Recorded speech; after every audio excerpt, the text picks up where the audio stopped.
So proudly we hailed, and the twilight's last gleaming, whose broad stripes and bright stars through the perilous fight.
Don't be afraid, this is a low fat, and you are listening to HonestAnswerRadio.com. Now, where is the egg roll you guys promised me?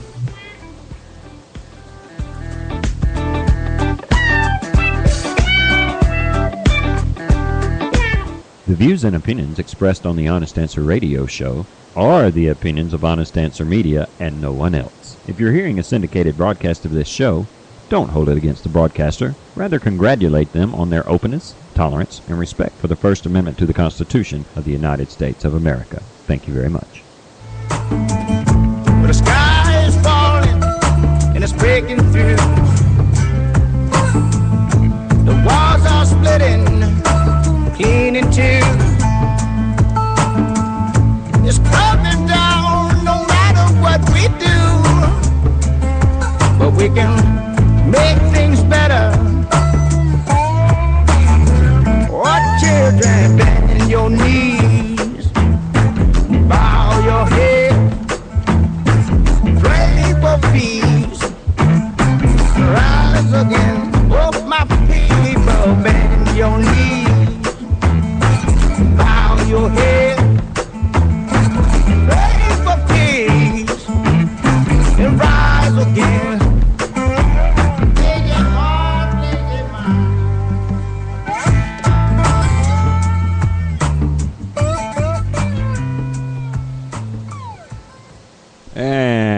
Welcome to the Honest Answer here on HonestAnswerRadio.com, where we're kicking the mainstream media in the teeth every day.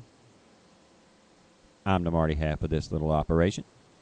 And I'm the Casey half. Hey, y'all. All right. Let's just go ahead and get to the rat killing, and let me say, we will be talking about the debate a little bit, in case anybody didn't know. We're going to be discussing the debate. If you've heard debate discussion all day and you're sick to death of it, well, you're going to hear just a little bit more. But we're not going to dwell on the debate because there's bigger fish to fry. Is that about right? That about sums it up. Well, I mean, it's the points brought up in the debate last night, I think, are going to be sort of guiding what we're talking about, not necessarily the debate itself. Let's just go ahead and get out of the way, okay? Obviously, anybody who listens out there, we think Romney won the debate. Well, we think he won the debate. We think he won the debate. But now, I mean, there's a lot of people who were disappointed in his performance because there were several times where Barack Obama exposed his jug, and Mitt wouldn't go for it. And Mitt didn't didn't go for it, that wasn't what he needed to do, I don't think. Well, from what I'm hearing, from the talking heads and some of their guests that they've had come in, some of Romney's advisors and surrogates, they wanted him to go for the jug. And they advised him to go for the jug. And it was Mitt who said, no, I'm not going to do that. And I got to tell you, you know what, though, man?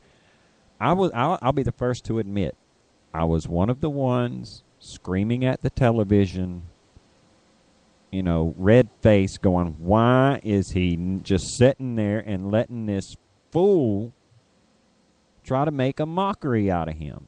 But after it's over, and hindsight being what it is, I now see what a lot of other people saw last night who are in the know, who said that last night it was Mitt Romney who looked like the incumbent and Barack as the challenger. See, this is why, as every day goes by, I'm more and more glad that Mitt is the nominee. Because while you were in there screaming at your television, I was in here nodding my head going, okay, that's a good way to go, Mitt. Because, Well, now wait a minute, though. The part where I'm screaming, and I'm still, I don't know if he should have went for the jugular, but I will say that Libya was glossed over. It was tippy-toed around. There were some things that Mitt Romney could have looked presidential and still said them. There were points he could have made in a Mitt Romney fashion that would have been what his base and what some independent voters were looking for. The fact that they were touting the video thing, I think that should have been brought out. That video thing out to be more important to independents than independents would say. I don't know, man. Because look, people don't like being lied to, no matter what. People don't like being misled. But a lot of times the independent voters, I hate to say that that seems to me like some of them, the actual issues don't matter, but there it is, man. To a lot of them, the ones that are just sitting on the fence out there that can't make up their stinking minds, look, I don't think issues are what grabs them. I think it is something as shallow as Mitt being able to sit there and still hold his own and be the bigger man in the debate and not interrupt his opponent. He did look more gentlemanly. And, he defended himself rather well, I thought. I mean, he let certain things that Obama said, go, but it's because he knew that he didn't have to wipe off everything that Obama was throwing at him, because most of it just didn't stick. He stuck to his guns where he had to on his own record as governor with that whole education thing. I mean, he was right. Obama was wrong. Obama was very wrong. And you know what I found funny this morning? It's really bad. You've stepped in it when the AP fact checkers label you pants on fire. That was one of the first points that the AP fact checkers hit on, was Obama saying, that wasn't of your design. That was there before you got there. Well, that was all Romney. That was all Romney. That's pretty much public record, and yeah, he did build that. Sorry. And not only that, but when Obama was trying to say that Romney was flip-flopping on Russia. Yeah. On, what was the biggest, threat and all that.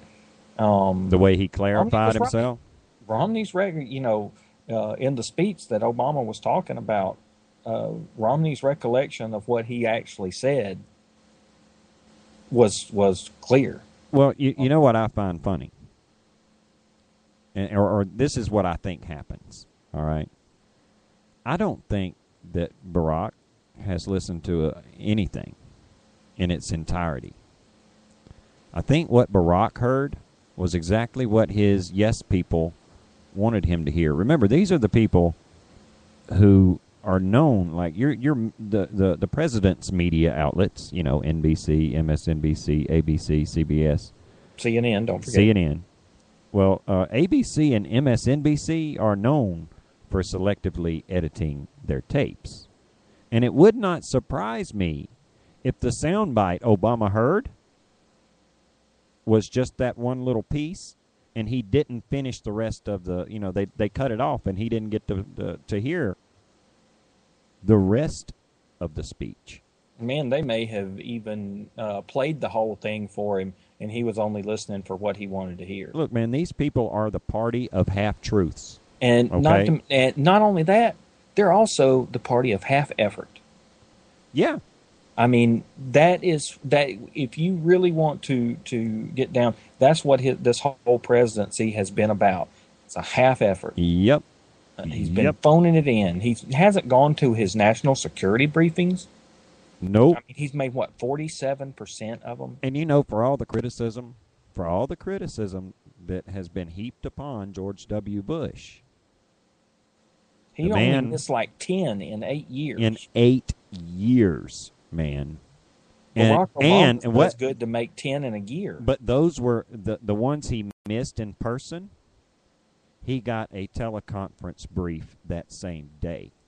According to Dana Perino, who was his press secretary, and she had to be up on those stats. Literally, he never missed the meetings. You know why? Because cared. He actually did what he said he was doing, and that the security of the country was his number one priority. Barack Obama says that over and over and over again, but look at the evidence. He says it from the campaign trail. Yeah. And the thing about that is some of these times he shouldn't have been on the campaign trail or in a television studio trying to be the face of the nation. No, sometimes he should have been at work. You know what? Another thing that got me last night was the way he said, I forget exactly which topic they were discussing, but he had said, when that happened, me, he said, this nation, me. me. Man, how arrogant was that? Yeah, that one reached out and slapped me in the face, too. There was a lot of things last night that the president said and did that was like a slap in the face to the American people. And there was also some things he did that was pretty creepy. That stare thing he had going on, dude, that was just creepy, man. It was like he was like a rapper who had beef with Romney. And somebody told him to do that.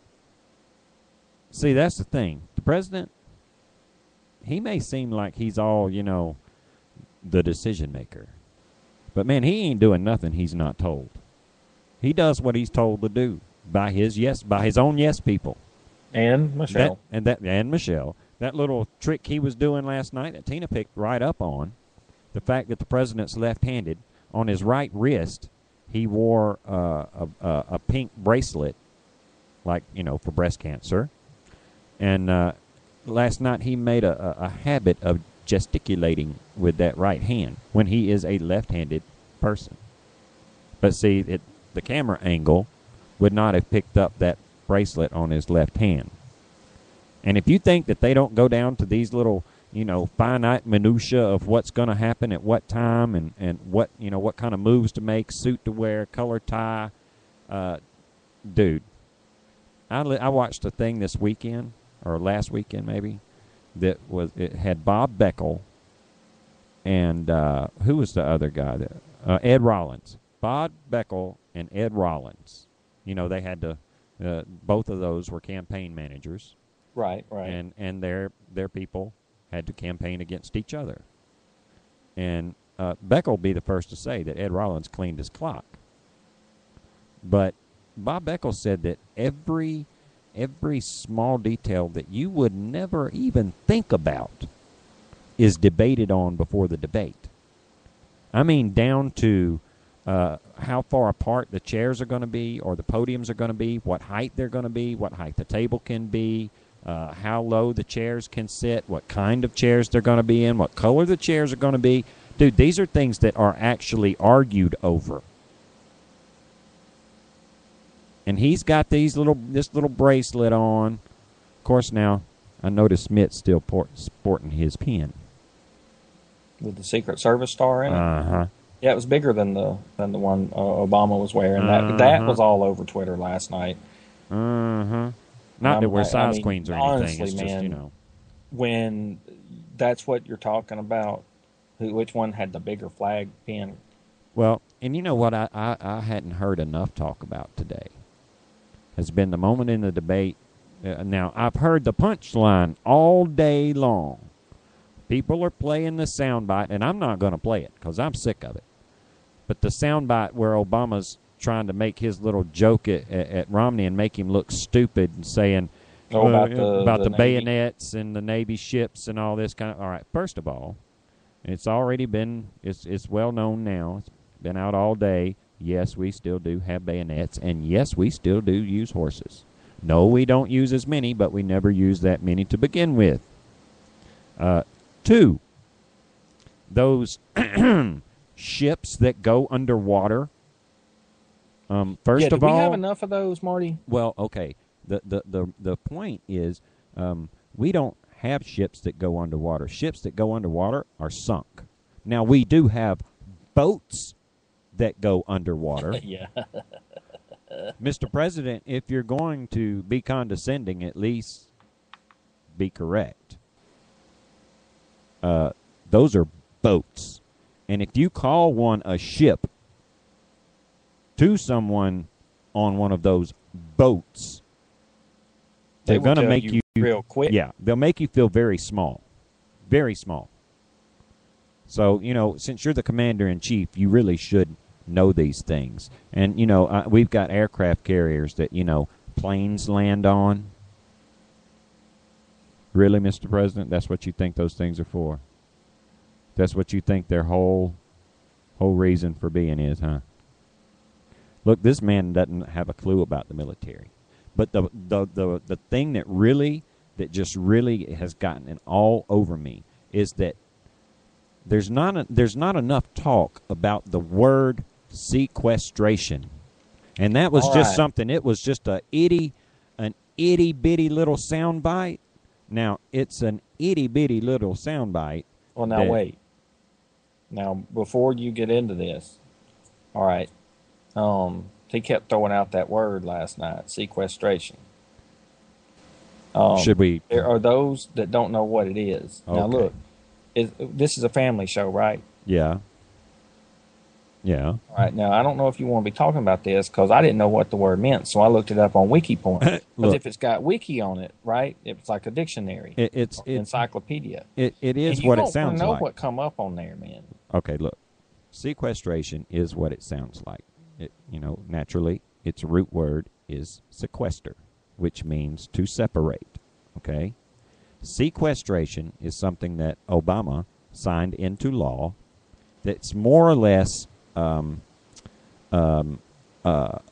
legal maneuver to take funds and put them aside and say, we're not going to spend this money on X until Y requirements are met. Okay? Where sequestration applies to the Navy and, those horses and bayonets is that Obama could not get his way in trying to get some of his little things pushed through. And he thought he was going to big boy Congress. And he said if they won't pass the budget that he wants passed, that come January 2014, the money that would have been allocated to the Department of Defense and other departments will not go to them. They won't get it, as in the military is going to be short $500 million. What that means to the Department of Defense and the Navy is that means our ships, where he talked, where Mitt Romney was actually making a very valid point that our Navy's going to be down to the size before World War One. Mm-hmm. And, Obama wants to blow that off like our Joint Chiefs of Staff went, oh, yeah, that's going to be a good idea. Yeah, we don't need all those. We don't need all those ships. No, absolutely not. Oh, we can don't downsize our Navy. Oh, absolutely. Yeah. Cut. Absolutely. We don't. Why would we need that amount of ships? Well, let's see. In World War One, with the amount of ships we had after World War One in 1916, guess what happened to us December the 7th, 1941? Well, almost and what that our did to us. Battleship fleet for the entire Pacific was wiped out. Wiped out. We didn't have enough ships to prosecute World War II. As they were being built, as soon as one would get done, boom, out to war it went. As fast as they could get them manufactured. Because we didn't have enough. You know why? Because we were fighting a war on two different fronts. Sound familiar? Yeah. Sound familiar? Because we're there now. And whether or not we're out of Iraq, which we're not, just for the record, we haven't left that. Did we leave Iraq and nobody tell me? Yeah, but I mean, no, but wait a minute. Now this is a point that where I did want to go and shake Mitt a little bit and go, wake up, buddy. Because, every time Obama kept talking about how many troops that Romney wants to leave in Iraq and in Afghanistan, I don't understand what's wrong with having a troop presence. We still have troops in Japan and Germany post-World War II. Well, we've still got troops in Korea. Well, okay. Yeah, that war, by the way, isn't over yet either. We're under a ceasefire. That's all. So, this whole thing about it's just what's this about pulling troops out? The troop levels that we maintain in South Korea are such that they can provide their own security. You've got to have enough forces to provide security for your own folks. And if you think that mission's going to be accomplished in Afghanistan by 2014, I want some of what you're smoking. Must be some of that new Optimus weed. It's something. Well, for the record, while we're chasing rabbits here, getting back to the sequestration, I believe that I could have sworn I heard the president say that won't happen. Yeah, did you hear he's that? The one that pushed for it. Dude, he's not just the one that pushed for it. He's the one that signed it into law. And he tried to say that was of Congress's making. No, it's what happened as a result of you trying to bully Congress. It's just more of the president going around Congress. See, this isn't Congress's budget here. This is the president's. This is his plan. See, Congress hasn't proposed a budget. Well, now wait, that is not a fair thing to say. Well, okay. There have been many budget proposals, but none of them the have House, passed in the Senate. But none of them, not one. Well, the Senate won't bring them up to vote for. But that's George Bush's fault. We're chasing rabbits again. But I believe the point is that the president didn't. Now they're saying that David Plouffe should be David Poof, but David Plouffe seems to say that it shouldn't happen. And when pressed on it, to make him say no, the president said wouldn't happen. He just says, nobody thinks that should happen. But this is what the president said. This is, matter of fact, I'll let him say it.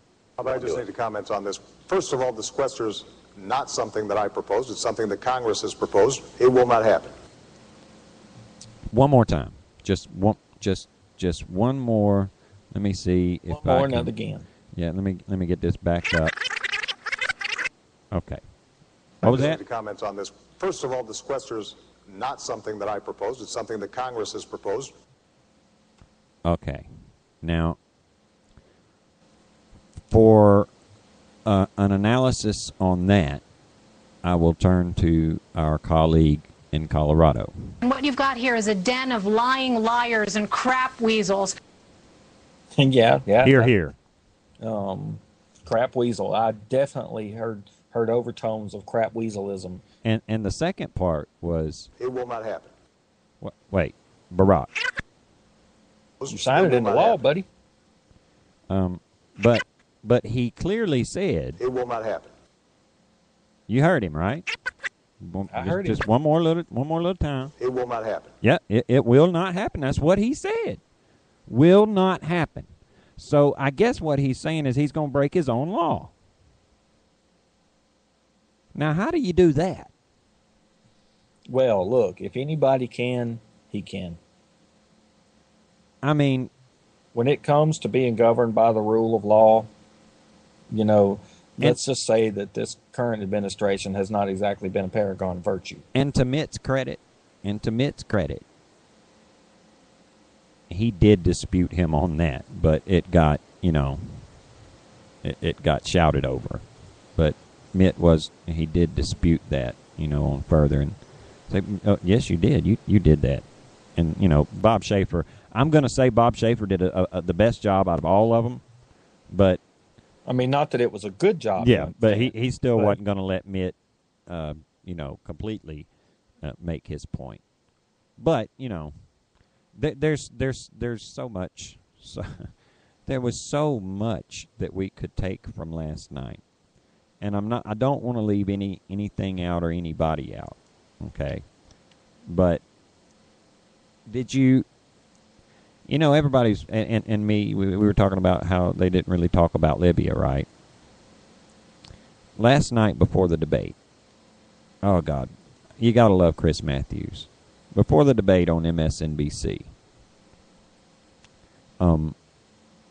he's going around asking people, what do they think? And this guy brings up the video thing. And just listen to what Chris Matthews, this is just, God, he should get a job. If Obama is reelected, he should give Matthews a cabinet position.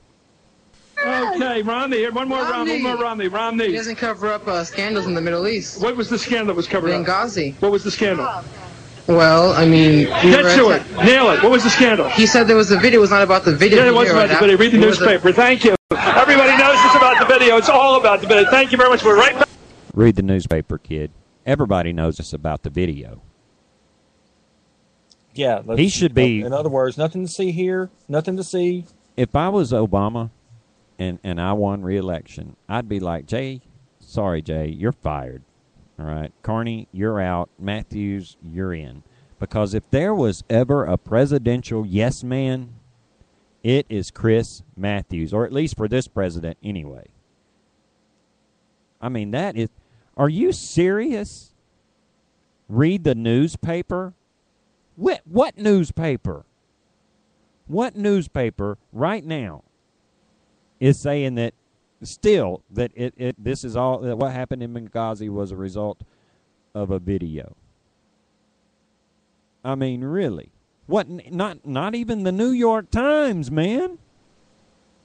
And that's practically Barack's own newspaper. Not even the Washington Post. Not the Huffington Post. What newspaper? Dude, the Anniston Star, which is by far, a platform for the Obama campaign. Even their own defunct editorial board won't say it's because of the video. So I'm sorry, Chris Matthews for press secretary. I mean, really. And do it with a straight face. Yeah. Oh, he meant that, man. He means this stuff. Today, he an interview with him in some other liberal rag come out, and he's talking about how he would have made a great senator if he had run for Senate against Pat Oh, Toomey. yeah, he would be. I saw that he would be a star of the Democratic Party. He would be a star. And you know why? Because if Chris Matthews won the Senate race and actually was in the Senate, there would be people leaving the Democrat Party just because he made it look so bad. He would be a star because he'd be the only one left. Even his own network's like, I'm sorry, y'all, Chris crazy. Yeah. I mean, even Mika Brzezinski's like, come on, Chris. Really? When Rachel Maddow can make fun of you for being in the tank for somebody, dude, you got problems. You got problems. The man is to the left of Chris Matthews is to the left of Larry O'Donnell. He's not just to the left, man. The dude is unhinged. But, you know, I don't think he's like a socialist or a Marxist or anything like that. You know what I think he is? Crazy. He's an Obamist. Well, yeah. I mean, because Republicans, Democrats, I've heard Chris Matthews call them both out. But I have never, ever heard him call out the president on anything except his first debate. I just don't get it. And like in our chat, Mr. Irwin Fletcher has said that Obama followed the Matthews strategy in last night's debate, and it didn't help him in the polls. He did. He followed the Chris Matthews method. It don't matter if it's true. Make it up as you go along and say it over and over again. You know who? It didn't do him good because he looked like the challenger. You know how he did not look like an incumbent president last night. He looked like a upstart challenger. He looked unhinged. Trying to make his bones, man. He looked unhinged and off his game because he could not stand that Mitt Romney was so darned calm. He could not stand it. He couldn't stand it when he would get all aggressive and try to get in Mitt's face. Mitt would just smile, nod his head, make his notes, and then when it come time to speak, he would blast that punk right in the face. It was, to me, you know, to you and I, Casey, and I think to our listeners, to a lot of our listeners, we know who won the debate. We know who the better candidate is. We know that no matter what comes out of Obama's mouth, you can't erase the past 4 years. Well, and actually seeing his attempts to defend his performance of the last 4 years, which actually he hasn't done a lot of. He spent more time attacking Romney. That's all he does. That's it. You know, so, and that's all David Axelrod's capable of doing, Stephanie Cutter, Debbie Wasserman Schultz, all of them. They can't defend Obama's record. Dude, they've spent all summer building and constructing this model of what Mitt Romney is. You know what I mean? All that money that they spent on all those ads, putting words in Mitt Romney's mouth, is wasted. It's going to end up being wasted money because look at the Drudge Report from late this afternoon on. Yeah, reports are coming in from Pennsylvania. It doesn't look like. I mean, it's Romney's pulling ahead in Pennsylvania. Rumor has that's a battleground state. That's one of those swing states. It's got 20 electoral votes. Well, rumor has it they're just writing North Carolina off. And that Virginia may follow suit. That they're just going to go, you know what, we can't do anything there. The Virginia is... he done tried to mess them over. How many retired Navy personnel do you think there are just along the coast in Virginia, for instance, man? Look, I heard it said today, and this is the truest thing I've heard on any news network. The state of Virginia lives and dies by the United States Navy. If you cut our naval forces in half or more, the state of Virginia is going to go belly up, dude. And more than the state of Virginia. I mean, let's face it. One thing that apparently the commander-in-chief just really hasn't figured out about the Navy is it is how our power is projected throughout the world. It isn't presidential speeches that do that. Well, it ain't diplomacy. It's not sending the Secretary of State, because if she doesn't come with a carrier group to back her up, nobody's going to listen. All right. Preach. And so, you know, yes, the state of Virginia lives and dies by the United States Navy. But all those Navy people also know, because they understand it, because they've had to actually live it day in and day out for huge chunks of their lives. But those other states, and this boggles the mind, but those other states aren't swing states. See what I mean? That's where Virginia... you're right. You're right. There's not just Navy in Virginia. Virginia is Navy. Yeah. Well, not just that. I mean, it also, you can go right on up the coast. Going up Maryland there, New York. I mean, come on, we got Navy. The Navy is up one end of our coast and down the other. So all of those states will be affected. Now, Georgia is not a swing state either.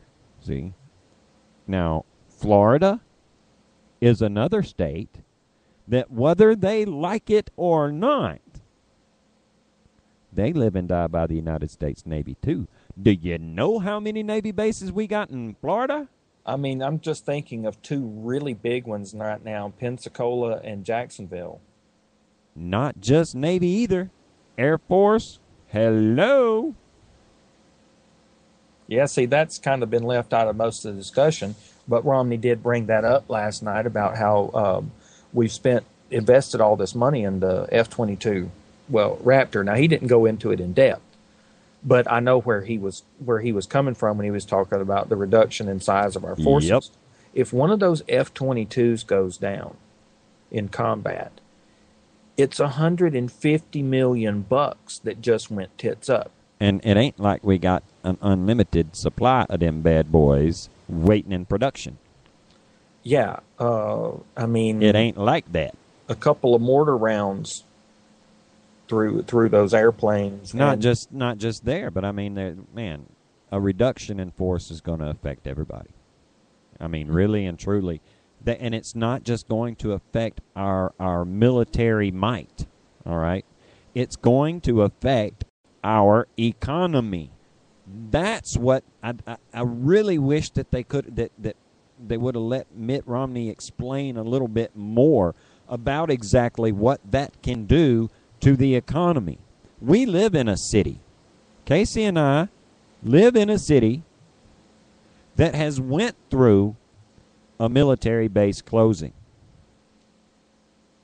Our county, this part of the state, it's never been the same. It's never recovered. It's not even close to what it was when we had Fort McClellan here.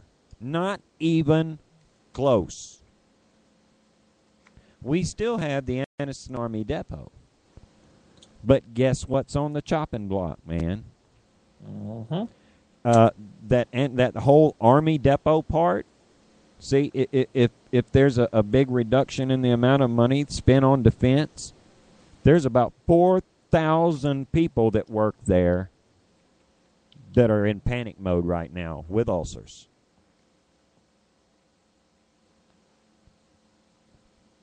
Our How country. many people do we know who work out there?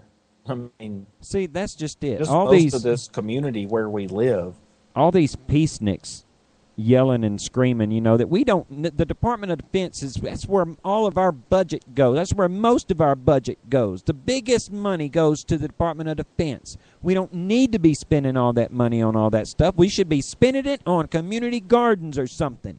No, look the here. largest part of our budget is in entitlement spending. Now, entitlement's not a dirty word all by itself. Social Security is an entitlement, and because the definition of entitlement is money that has to be paid out whether the government has the money or not. Right. And that's Social Security, that's welfare, that's food stamps. Now, all those programs are not bad. I'm not saying that, but look at how. But that's the largest part of our budget. It outstrips the military part of the budget. Not quite double it, but it's getting up there.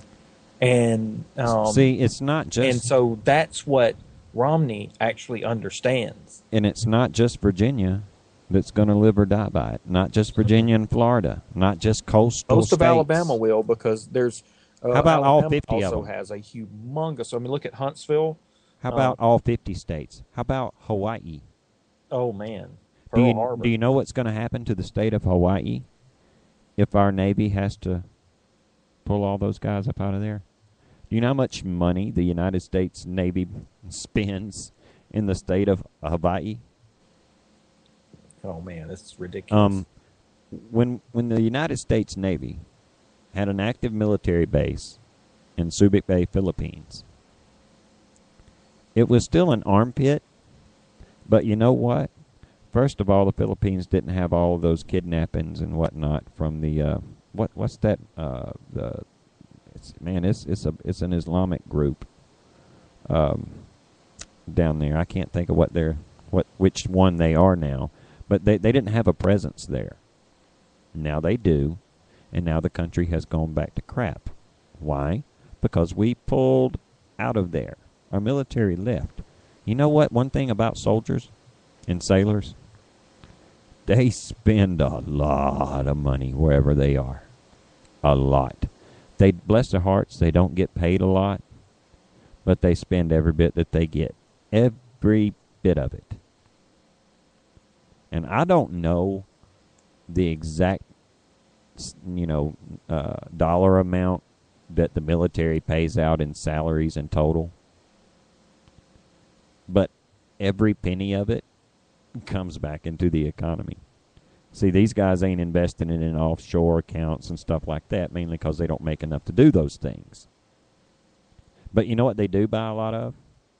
Clothes, cologne, electronics, automobiles, motorcycles, gasoline, groceries, lots of groceries. Yeah, we're talking about 1,800, 2,000 calories a day easy. So see, that sequestration, of those defense funds, it's not just going to affect the military. It's going to affect our entire economy. It's going to affect all of the businesses that cater to the personnel of all of those military bases. Which means they're not going to get all that tax revenue from all those sales tax.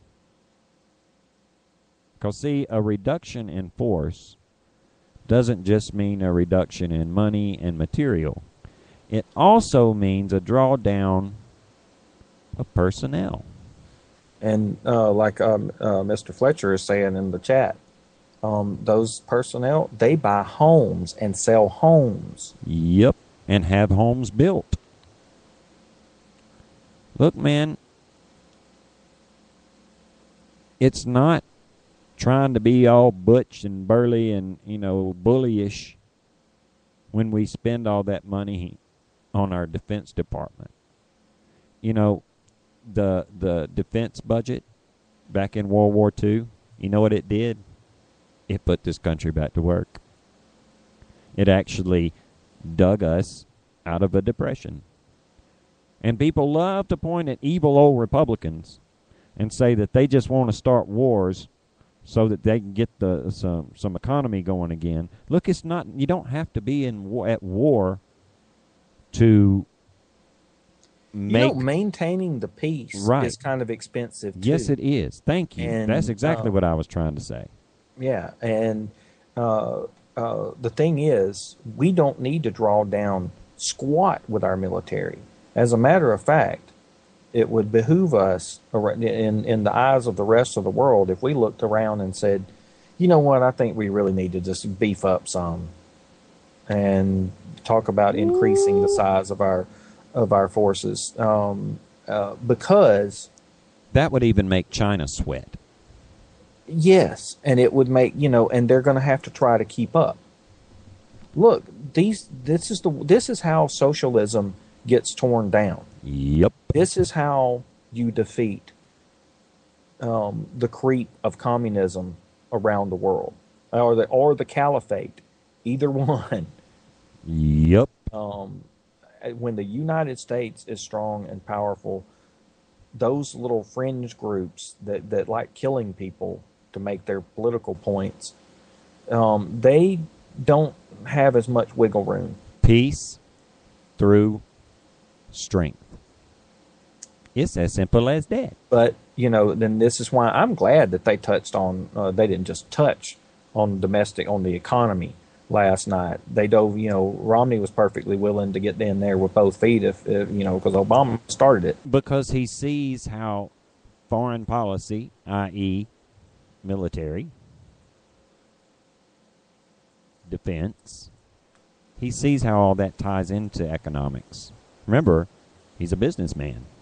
Yeah, see, and, last night, I know at one point he was sounding kind of like he was lecturing, but it was a lecture that the country needed to hear, not just Barack Obama. Thank you. But, the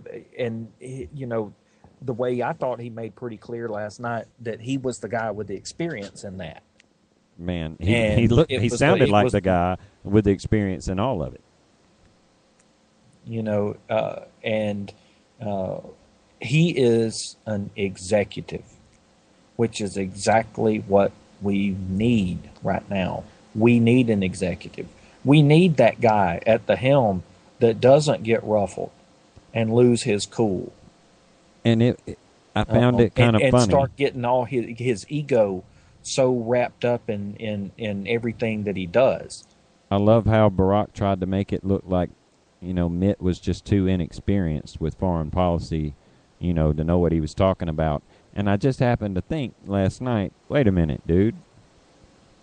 If I remember right, you hadn't even been a chief executive of a state. You was a senator that voted president and had zero foreign policy experience when you got into office. And Mitt's at least had to deal with the Chinese on a business level. Mitt's had to deal with Europe with business. What Mitt looked like to me last night? President? Well, yeah, but he looked like the guy that gets up every morning to go to work. Yep. And looks forward to getting up every morning and going to work. Yep. Because it's work. Yep. And because it's worth doing for in and of its own sake. Obama is lazy. Wow. He looked entitled. Wow. Well, why shouldn't he, man? All that mean mugging he was doing, Romney and all that, how dare he criticize me? Look, that was going on there. He act like somebody trying to take away his free ride to Harvard that he got. No wonder he looks entitled. Dude, he's been entitled his whole life. He hasn't earned anything that he's gotten. And whereas Mitt, like I said, he gets up every morning and goes to work. And I bet you anything that he is that kind of guy that when he gets up to go to work, he wants to go to work. I bet he's cheerful. He likes his job. And I think he's going to be that kind of guy in the White House where he's going to get up and because he wants the job. He wants to do it. Obama wants all the perks. Yep, and none of the works. He wants the deference. He wants the, prestige. Exactly. Yep. But when it's come down to him actually doing the work, like to just in the basics of keeping the nation secure, he won't even show up for his national security briefings. Wow. All right, wait. Stop. We only got 10 minutes left. Oh, my. And I still got 2 more things. Okay. All right. 1. Yesterday, we talked about this girl before. Stacey Dash yesterday tweeted a picture of herself going to go vote. They have early voting in L.A. Stacey's mind's made up.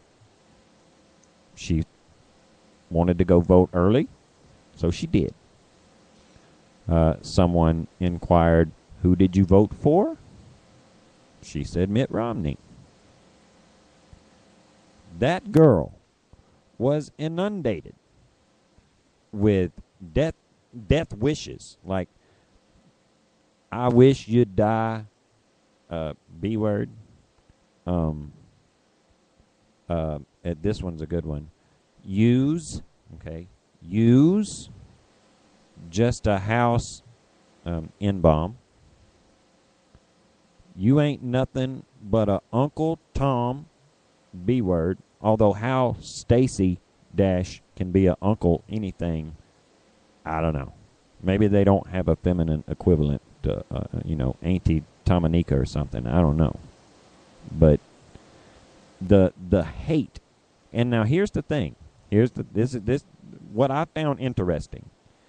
Everyone that used a racial slur on Stacey Dash, because on Twitter you got you got your little picture up there. Every person that used a racial slur against her in any way was her same race.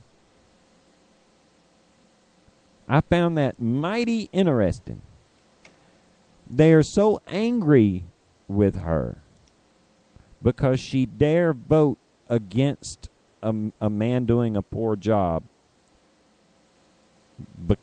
because they feel like his color matters. And the character of the man's heart no longer matters. It's the color of the man's skin. Even Chris Matthews last night he couldn't help himself from saying the only reason people hate Barack Obama is because of race, and that we can't leave out the rich white Southern mentality. Like the South is teeming with rich folks. I mean, come on, man. Well, we did have rich folks down here up to about 4 years ago. Now we ain't got nothing but poor folks around here. People going broke. God, our gas stations got 2 master's degrees. Can't do nothing with them. I mean, come on. So we're gonna now. But I want you to close your eyes. Remember that movie, Time to Kill, with Samuel L. Jackson, Matthew McConaughey. Yeah. All right. You remember Matthew McConaughey giving that speech, and he starts talking about this crime, about this horrible little girl getting raped and everything, and then he tells the jury, "Now close your eyes and imagine that she was white." And the jury like, "Oh!" And everybody start crying, and they vote, not guilty. All right. I'm going to have my Matthew McConaughey. You ready? Okay, go for it. All right. Picture, if you will. Close your eyes and picture, if you will, a pretty young actress. She's not exactly on the scene like she used to be, but she's a working actress nonetheless. Patriotic. Trying to encourage people to vote. She even says she's not ashamed to name the candidate that she supports and not afraid to give reasons. Reasonable reasons. Logical reasons. But she's attacked. Told she ought to die. Had threats of rape and torture. She's told that she's not even welcome amongst people of her own race. Can you picture her? Can you see it? I can see it. Now imagine she was a Democrat. No. I'm telling you, that's what I thought of last night, or this morning rather, when I was reading all of that. If this had been, they climbed all over Ann Coulter today because she called Obama a retard. But ain't nobody saying nothing about these people calling Stacey Dash Uncle Tom and saying they hope she die.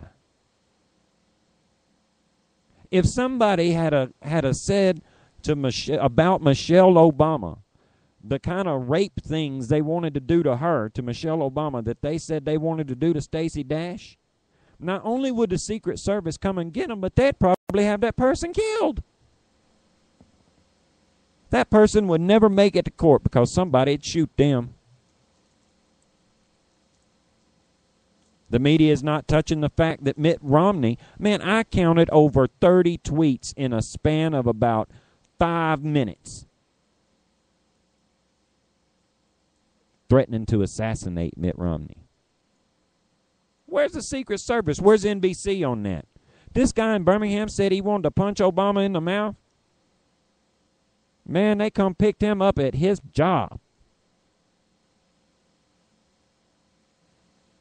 These people saying they're going to shoot somebody. Assassinate. Assassinate him. They say murder. And rape his wife. And where they at? Where they at? Secret Service says we're aware of the threats made upon Mitt Romney, and we'll follow up as needed. Somebody say that about Barack or Michelle, and they're like, where they at? Where they at? The press themselves would want to burn these people at the stake. But where they at? Cricket, cricket, cricket, cricket, cricket. And lastly, I just got one more thing, dude. One more thing? One more thing. And this is coming from our girl, S.E. Cup. You know, she's on MSNBC on a show called The Cycle. It's sort of like Fox News is The Five. She is the lone conservative in a panel of idiots. I mean liberals. And today, she gave a monologue to the undecided voter. And man, I could not have said this stuff any better. To those of you who are still undecided, listen up. Before you get our vote, you're going to have to answer some questions. Questions like, when is the election? How soon do we have to decide? What are the names of the two people running? And be specific. Who is the president right now? Is he or she running? Because if so, experience is maybe something we should consider. I've been told that when SNL lampoons you, you finally made it, or maybe that's just what helps me sleep at night. But the other possibility is that you are simply so ripe for mockery. Your mere existence is so absurd that SNL cannot ignore you any longer. Undecided voters, I'm talking to you. Take a good, hard look in the mirror because this is your wake-up call. You are officially out of excuses. The debates are all wrapped up, and with 2 weeks left, it's time to make up your minds. Come on already. We got to know these guys pretty well. I mean, I know the candidates better than I know my own neighbors. But that's because I hate them. If you still don't know who President Obama is, look around you. Some will say he's like Jesus. He is everywhere and in everything. He's in your higher milk prices and your out-of-work cousin. He's in your second mortgage and your uncle who keeps telling you to buy gold. And he's on The View every morning. As for Mitt Romney, he's also been pretty easy to find. From California to New Hampshire, you can find him at any one of his 400 homes. You can find him at Fox News 17 times a day. You can often find him on both sides of an issue. And sometimes you'll find he's the only candidate to show up at a debate. And so I don't buy this undecided nonsense. In 2011, a study found that most women believed 180 seconds was long enough to decide whether a potential suitor was Mr. Right or Mr. Wrong. Men make snap decisions all the time, like when they decide to buy a Mustang at 55 or to grow a mustache. Colin Powell actually made a study of good decision-making, insisting that you should need no less than 40% of available information to make a tough decision and no more than 70%. Someone should have told that to Hamlet. So I'm calling your bluff, undecideds, you, the most contemptible voting group out there. You're either procrastinating, lazy, or lying. So pick a side and make up your minds and consider this your written invitation to the election. Love, S.E. Cup. Well, I've often thought essentially everything she just said. I've heard them called fame whores or attention whores. With both sides proclaiming victory for their candidates after 3 rounds of president. Sorry. I don't buy that. I don't think these people are like sitting around going, yep, they're talking about me. They're on the news. That's me. I'm the undecided. Dude, at this point, I don't think you can call them undecided. They're just stupid. I mean, if it's gone all this time and they still hadn't made up their mind, they're not seeking attention. They're just dumb. They don't need to vote. Those undecided. You want to be one of those dumb people. I mean, undecided, this close to it. Where have you been for 4 years? You either really, really like what's going on, or you really, really don't. You either think it's going to be 4 more years of this crap, or not. Come on. They're not attention seekers. They're just stupid. Or they're just stupid. That's it. No, they're stupid. They're just stupid. I mean, that sums it up. They're just stupid. And that's all I got. And there you have it. October 23rd. Of Marty's mind. That's it. That's really that was all my mind. That was my last coherent thought of the day. Hey, he's not kidding. Oh no, I'm shutting down after this one. When I turn this off, I'm going into Jell-O mold. Well, do you got anything else? I got nothing.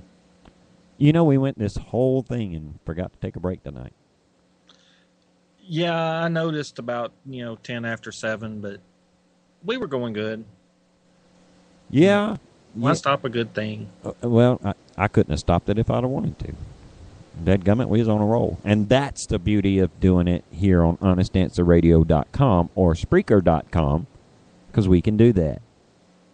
We got it like that. All right. Well, if that's like, truly all we got, I guess all that's left for us to do is say, see you Thursday. Good night, y'all. See y'all.